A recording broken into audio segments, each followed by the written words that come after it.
No Nona Sealer, kalau tidak ada hal lain, aku kembali dulu. Kina menenangkan dirinya dan berkata dengan tenang. Ryuko menggenggam tangannya dan berkata dengan santai, bagaimana mungkin tidak ada apa-apa, bukankah aku minta kamu temani aku keliling taman bunga? Melihatnya seperti kelinci kecil yang ketakutan, mata Ryuko memancarkan niat jahat. Kina melambaikan tangannya seperti ditusuk jarum dan mundur. Nona Sealer, aku tidak familiar dengan taman belakang taman keluarga Okto, hanya pernah datang 3 kali, lebih baik aku minta pelayan jadi pemandu kamu. Nona Libra, kamu takut padaku? Ryuko tersenyum, mendekat dan tersenyum jahat. Kamu istri Kak Ezra, kalau tidak cukup kuat, bagaimana bisa berdiri di depannya?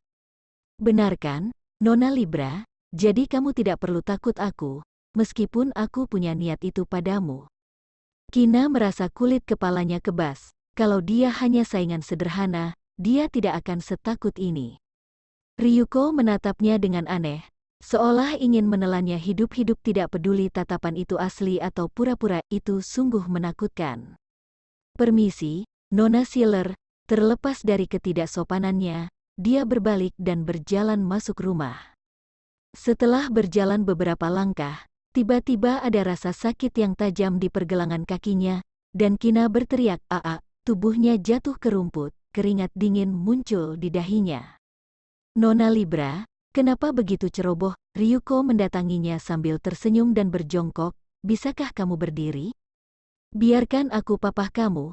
Kina melihat telapak tangan halus terbentang di depannya, terutama luka di pergelangan tangannya, membuat punggungnya merinding dan tidak tahan untuk tidak menggigil. Dia mencoba untuk berdiri, tetapi menyadari kaki kanannya yang terkilir tidak ada tenaga sama sekali. Biarkan aku papah kamu, sekarang ini musim dingin, tidak baik kamu duduk di lantai dan bisa masuk angin. Kata Ryuko, meraih lengannya tanpa sadar, menariknya dari rumput, dan tersenyum lembut lagi. Nona Libra, tanganmu benar-benar ramping dan telapak tanganmu sangat lembut, bagaimana merawatnya? Dan pinggang ini, kamu berkeringat, biarkan aku menyekanya. Terima kasih Nona Sealer, permisi. Kina menyela kata-kata Ryuko, dirinya yang disentuh sembarangan, membuat bulu kuduknya merinding. Dia mendorong Ryuko menjauh, tetapi rasa sakit di pergelangan kakinya membuatnya terhuyung, dan jatuh ke belakang Art. Dia menutup matanya karena terkejut dan berteriak. Setelah beberapa detik, tidak ada rasa sakit, ia perlahan membuka matanya, melihat wajah bangsawan yang dingin dan tampan di matanya, dan baru menyadari dia telah menyelamatkan dirinya. Nona Sealer, apa yang kamu lakukan pada istriku barusan? Ezra memeluk Kina dalam pelukannya, dan bertanya dengan wajah dingin. Melihat wajah kecil di lengannya pucat, Ezra mengerutkan kening dan dengan lembut menyeka keringat dingin di wajahnya. Kak Ezra, aku tidak lakukan apapun pada Nona Libra, hanya minta dia temani aku keliling taman belakang. Ketika Nona Libra hendak kembali ke rumah tiba-tiba ia terjatuh, lalu kupapah, tetapi dia mendorongku menjauh. Kalau bukan kamu datang tepat waktu, mungkin dia akan jatuh lagi. Ryuko mengedipkan matanya, berkata dengan sangat polos dan bersalah. Benarkah? Ezra menatap wanita kecil yang ada di pelukannya dan bertanya tanpa ekspresi. Kina mengangguk, setetes keringat menetes di pelipisnya. Iya, ketika aku bangun, aku bertemu Nona Sealer di koridor. Dia bilang ingin jalan-jalan ke taman belakang, karena aku buru-buru pulang, kakiku terkilir. Apakah setiap kalimat kamu benar? Tanyanya dengan gelisah, wajahnya yang tampan diselimuti aura dingin. Bagaimanapun, Ryuko memiliki catatan kriminal di hati Ezra. Dia khawatir karena diancam. Kina baru berkata seperti ini. Sejak kapan aku bohongi kamu? Kata Kina melototinya. Maaf, Nona Sealer, kata Ezra dengan acuh, meminta maaf karena mencurigainya barusan. Begitu memapah Kina berdiri, terdengar suara lolongan. Aduh, sasa sakit, di mana yang sakit? Tanyanya gugup. Sudah kukatakan hanya terkilir. Ada rasa sakit di pergelangan kakinya, wajah Kina kesakitan, dan dahinya mengeluarkan keringat. Ezra mengerutkan kening, melihat pergelangan kakinya bengkak dan leceh. Dia mengendongnya ke kamar. Nona Libra, sampai jumpa. Ryuko menyeringai aneh, melambai padanya dan berkata dengan suara manis. Kina merinding di dalam pelukan Ezra ketika mendengar itu. Kenapa? Tanyanya merasa orang dalam pelukannya ketakutan. Kina menggelengkan kepala, tidak mungkin mengatakan dirinya baru saja ditindas Ryuko, kan? Tidak akan ada yang percaya, yang ada merasa dia berpikir terlalu banyak. Pakai sepatu flat juga bisa terkilir, lain kali hati-hati. Kata Ezra dengan acuh, melihat ekspresinya yang muram. Hati Ezra sakit seperti ditusuk. Iya, rasa sakit di kakinya, membuat Kina asal mengangguk. Dia sangat memahami karakter Ezra, tidak peduli apapun, ikuti saja kemauannya. Kalenia melihat putranya kembali menggendong Kina, dan bertanya, ada apa dengan Kina? Kina merasa malu dilihat Nyonya Okto digendong Ezra, wajahnya memerah. Bu, hanya terkilir, tidak apa-apa. Aku antar dia ke rumah. Setelah Ezra berbicara dengan ibunya dengan nada dingin, ia menggendong Kina melewati aula, berjalan keluar dari rumah. Kenapa harus pergi ke rumah sakit, cukup kompres dan oleskan obat? Kata Kina dengan acuh. Ezra memasukkannya ke dalam mobil, mengikat sabuk pengamannya, dan berkata dengan wajah tenang, ronsen dan oles obat. Lihat apakah ada urat yang terkilir atau patah tulang.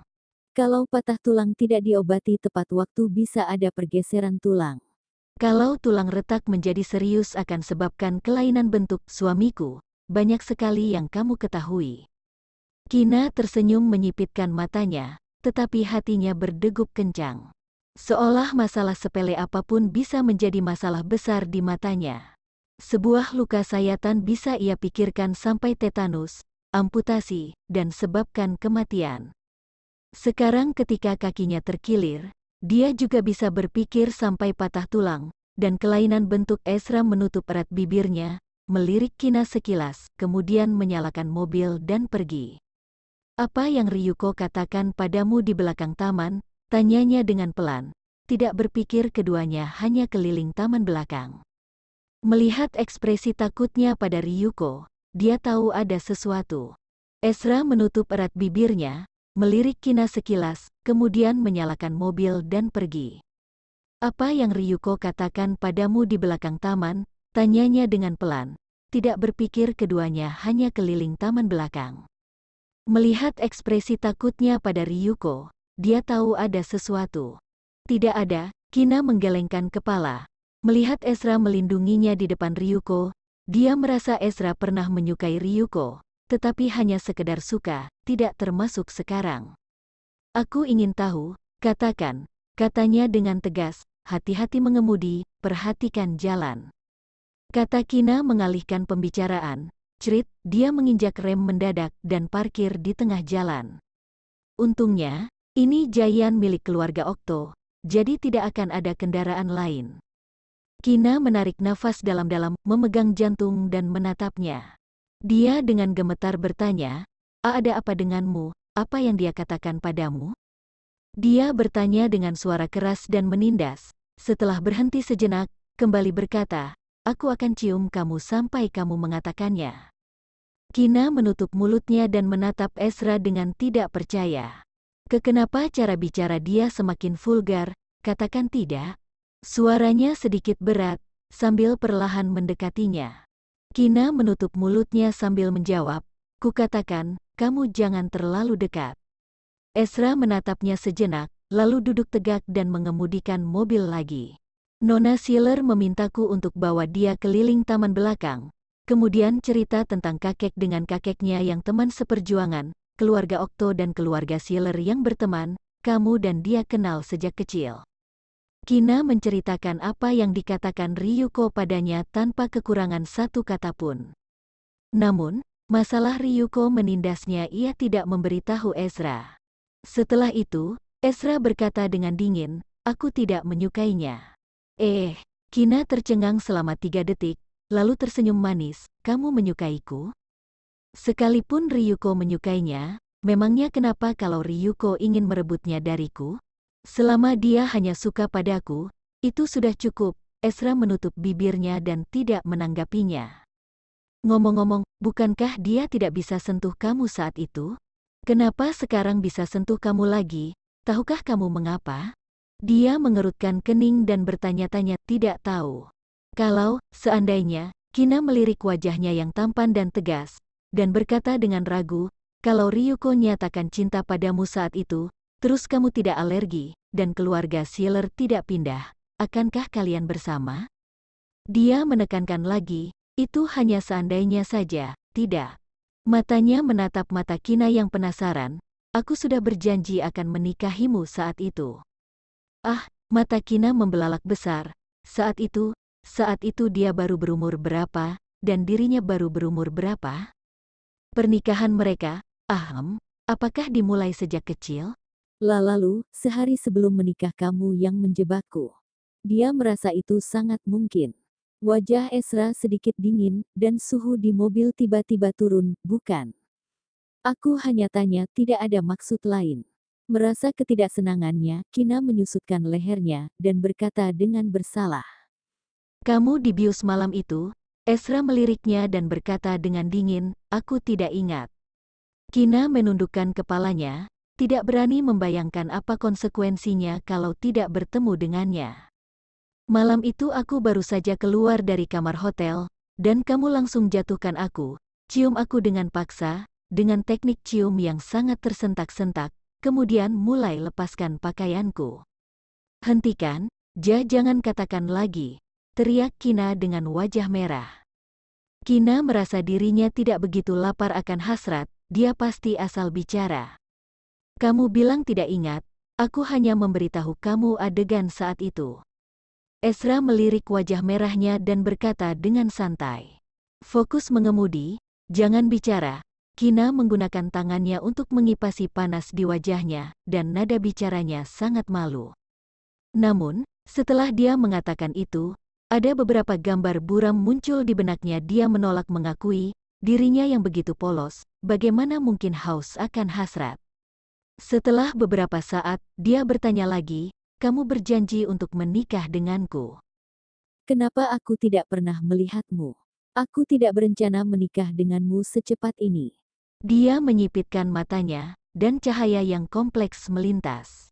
Kina merasa kesal mendengar dia mengatakan ini. Setelah dipikir-pikir, kalau bukan karena dibius malam itu dan berhubungan dengannya, mungkin sekarang dia akan menjadi gadis single yang bebas. Rencana tidak bisa mengikuti perubahan. Tiba di rumah sakit.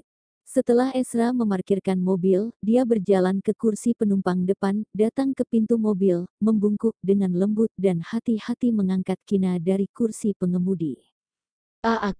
Sebenarnya kamu bisa papah aku masuk, kalau tidak, itu akan dilihat oleh banyak orang. Kata Kina sedikit tidak nyaman, banyak orang berlalu lalang di rumah sakit, Ezra yang menggendong dirinya masuk, menarik perhatian banyak orang. Kamu istriku, gendong kamu harus minta izin dari orang lain. Kata Ezra dengan dingin sambil mengerutkan kening. Kina bergidik. Angin dingin berhembus, sarafnya tiba-tiba menjadi sangat sensitif, bau harum tubuhnya mengalir masuk ke hidung, membuatnya sedikit kacau, suhu panas tubuhnya yang terpisahkan oleh pakaian, membuat dirinya merasakan panas. Tutup pintu, suara pria yang anggun dan samar datang dari atas kepalanya. Dan Kina tiba-tiba sadar, merasa dia tidak nyaman menggendongnya. Oh, iya, dia mengulurkan tangan memegang pintu mobil dan membanting pintu hingga tertutup. Mengambil kunci mobil dari tangannya dan menguncinya. Melihat tatapan para pejalan kaki, Kina membenamkan wajahnya di dadanya karena malu dan tidak berani melihat ke atas. Sesampai di ruang konsultasi dan setelah di ronsen, tidak ada patah tulang, hanya terkilir dan lecet. Karena ada situasi darurat, dokter berpesan kepada seorang dokter magang untuk mengoleskan obat pada Kina, lalu buru-buru pergi. Dokter magang itu sangat cantik, memandang wajah tampan dan menawan Ezra, membuat jantungnya berdegup kencang dan wajahnya memerah. Sementara perhatian Ezra terfokus pada cedera kaki Kina, dokter itu pura-pura memiringkan sepatu hak tingginya dan melemparkan dirinya ke tubuh Ezra. Aduh, tuan maaf. Sebelum dia selesai berbicara, ia didorong ke samping dan jatuh ke lantai dengan malu. Minggir, seolah suara itu dari neraka, sangat menakutkan. kejam dan membunuh. Dokter magang itu tercengang, melihat aura membunuhnya membara. Ia ketakutan hingga merangkak keluar dari ruang konsultasi. Kina melihat wajahnya yang tampan tampak merah, sesak nafas, dan bertanya dengan gugup, "Ezra, kamu kenapa? Alergi?" "Cepat telepon dokter Ganyu." Ezra berbicara dengan susah payah. Setelah meletakkan HP di tangan Kina, ia terjatuh.